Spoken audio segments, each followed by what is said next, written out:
Now the beauty of the thing when Childer plays is the terrible wonderful length the days is. Up you jumps and out in the sun, and you fancy the day will never be done.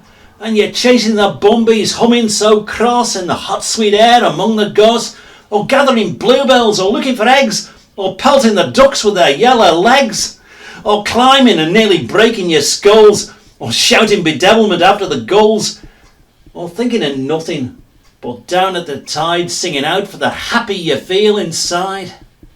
That's the way with the kids, you know. And the days do come, and the days do go. And when it's all gone, it's all like a puff. Happy and over, and short enough. Fair fa, ya honest sonsy face, great chieftain of the puddin' race, above them all you take your place, page, tripe or therm. Well are you worthy of a grace, as lang's my arm. The groaning trencher there you fill, your herd is like a distant hill, your pain would go to mend a mill in time of need, and through your paws the dews distill, like amber bead. His knife with rustic labour dicht, he'll cut you out with ready slicht, and all the gushing entrails bricht, like any ditch. And oh, what a glorious sight, warm, reeking, rich. Then horn for horn anon they drive, they'll take the hindmost on they strive, till all their well-filled celts belive are bent like drums. When old good man belike to arrive, they think it hums. Here's there one that o'er is French ragout, or olio that would soar a sou, or fricassee to make her spew, where perfect scunner looks down with sneering scornful view on such a dinner. Poor Dale see him, our is trash, as feckless as a withered rash, his spindle shank a good whiplash, his neva knit, through flood and ford and field to dash. Oh, how unfit! But mark the rustic, haggis fed, the trembling ground resounds his tread, clapping his wily never a blade he'll make it whistle, and legs and arms and heads do sning it, like taps of thistle. You powers, what makes mankind your care, and gives them out their bill of fare? Old Scotland wants no skinking ware that jopes in luggies. But if you want her grateful prayer, give her a haggis. To begin at the beginning. It is spring. Moonless night in the small town, starless and Bible black.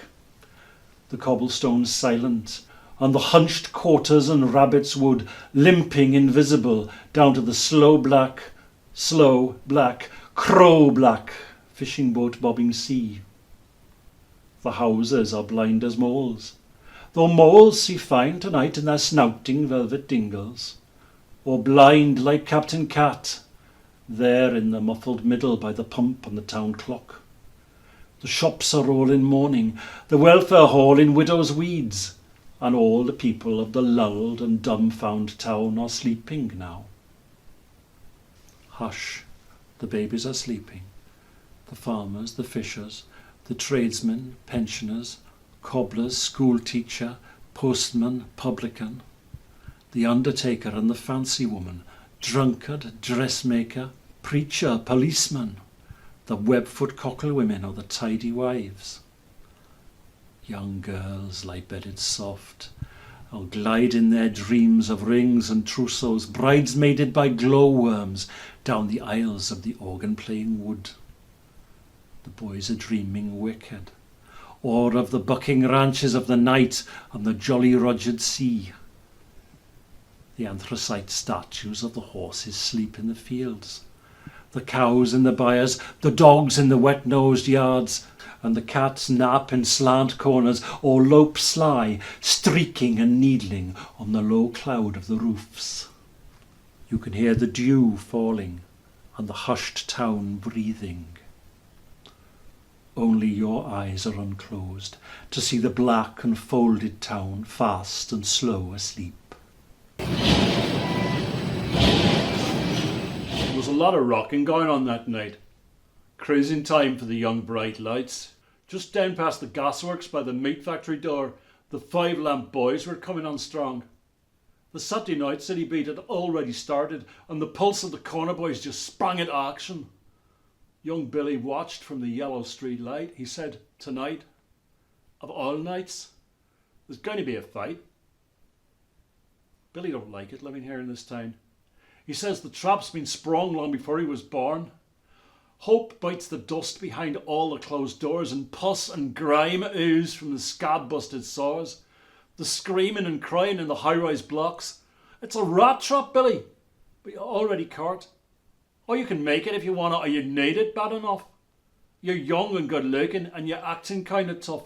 But it's Saturday night. Kind of see what's going on. Put on the bright side, Billy. Head for the right side of town. It's only 8 o'clock and you're already bored. That's a rat trap. And you've been caught. In this town, Billy says everybody's going to tell you what to do. In this town, Billy says everybody says you got to follow rules. You walk left to the traffic light. You switch from your left to your right. You're pushing that button. On the button goes a light and hits you. Walk, don't walk. Walk, don't walk. Talk, don't talk. Talk, don't talk. Hey, Billy, take a walk. Take a walk. Take a walk. Hey, Billy, take a walk. Take a walk. Take a walk. Hey, Billy, take a walk with me. Little Judy, trying to watch Top of the Pops, but Mum and Dad are fighting. Don't they never stop? She picks up her coat and goes down to the street. It's cold on her own, but it's got that home beat. Deep down in her pocket, she finds 50p. Hey, is that any way for a young girl to be?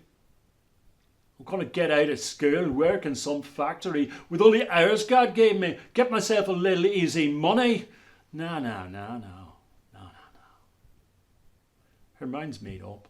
She walks down the road, her hands in her pockets, caught button against the cold. She finally finds Billy down at the Italian cafe when he's drunk. It's hard to understand what Billy says, but then he mumbles in his coffee and he suddenly roars, "It's a rat trap, Judy!